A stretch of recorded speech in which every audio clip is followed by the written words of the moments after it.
आगामी लोकसभा चुनाव के लिए कांग्रेस ने 13 मार्च को अपनी दूसरी सूची जारी कर दी, जिसमें राजस्थान के 10 उम्मीदवारों के नामों का ऐलान किया गया। इन सभी उम्मीदवारों में सबसे ज्यादा चर्चा यदि कोई रही तो वो राजस्थान के पूर्व मुख्यमंत्री अशोक गहलोत के बेटे वैभव गहलोत के नाम की रही। इस रिपोर्ट में आपको बताते हैं कि वैभव गहलोत के नाम पर क्यों चर्चा हो रही है, किस सीट पर वैभव गहलोत को उतारा गया और जिस सीट पर वैभव गहलोत को उतारा गया है उस लोकसभा सीट का इतिहास क्या रहा है। दूसरी लिस्ट में राजस्थान के कौन कौन सी लोकसभा सीटें आई और किसको कहां से मैदान में उतारा गया। दरअसल वैभव गहलोत को कांग्रेस ने जालौर से प्रत्याशी बनाया। पिछली बार वैभव गहलोत को जोधपुर से प्रत्याशी बनाया गया था, लेकिन वो जीत नहीं पाए थे। पिछली बार लोकसभा चुनाव में वैभव गहलोत को जोधपुर से केंद्रीय मंत्री गजेंद्र सिंह शेखावत ने 2 लाख से ऊपर वोटों से हरा दिया था। पिछले कई सालों से जालौर लोकसभा सीट बीजेपी के पाले में रही है। ऐसे में सवाल उठता है कि आखिर वैभव गहलोत को ही कांग्रेस ने सीट से क्यों उतारा, जबकि वो पिछली बार ही चुनाव हार गए थे। हालांकि आपको यह भी बता दें कि पिछले लोकसभा चुनाव में कांग्रेस ने जालौर सीट से रतन देवासी को अपना उम्मीदवार बनाया था और उन्हें यहां से बीजेपी के देवाजी पटेल ने हरा दिया था। वहीं अब जालौर लोकसभा सीट से कांग्रेस ने अशोक गहलोत के बेटे वैभव गहलोत पर दाव आजमाया है। जालौर का इतिहास कैसा रहा है?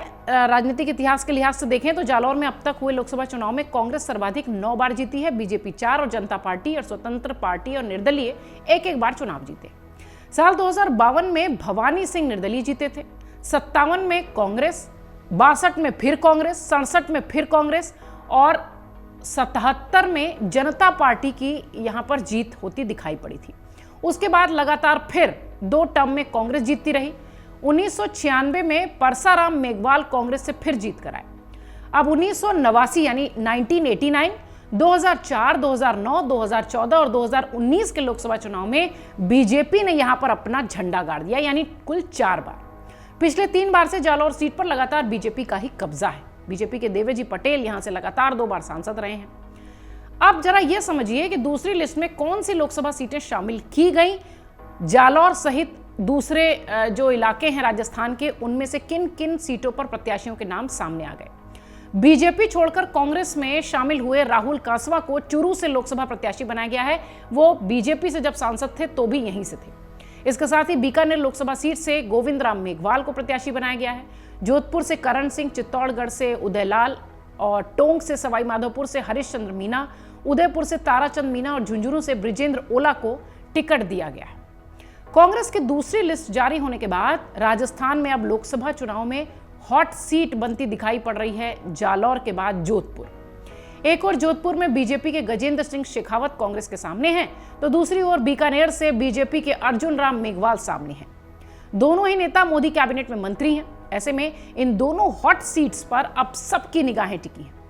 निगाहें तो वैसे राजस्थान की जालौर सीट पर भी हैं, जैसा कि हमने कहा, क्योंकि राजस्थान में बहुत सारी वीआईपी सीटें हैं जिनमें बड़े चेहरों को उतारा गया है। पूर्व मुख्यमंत्री अशोक गहलोत के बेटे वैभव गहलोत ने जोधपुर से सीट बदलकर चुनाव लड़ने का जो निर्णय किया है, या कांग्रेस पार्टी ने जो उन्हें टिकट दिया है, वो कितना फायदेमंद होगा ये तो चुनाव के परिणाम बताएंगे। लेकिन निश्चित तौर पर राजस्थान में जिस तरीके से बीजेपी की लिस्ट देखें और कांग्रेस की लिस्ट देखें, मुकाबला वाकई में बहुत तगड़ा दिखने वाला है और चुनाव बहुत रोमांच देने वाला है। अगर आप ये वीडियो YouTube पर देख रहे हैं तो हमारे चैनल को सब्सक्राइब करें और बेल आइकन को दबाना ना भूलें। अगर आप Facebook पर ये वीडियो देख रहे हैं तो हमारे पेज को लाइक करें।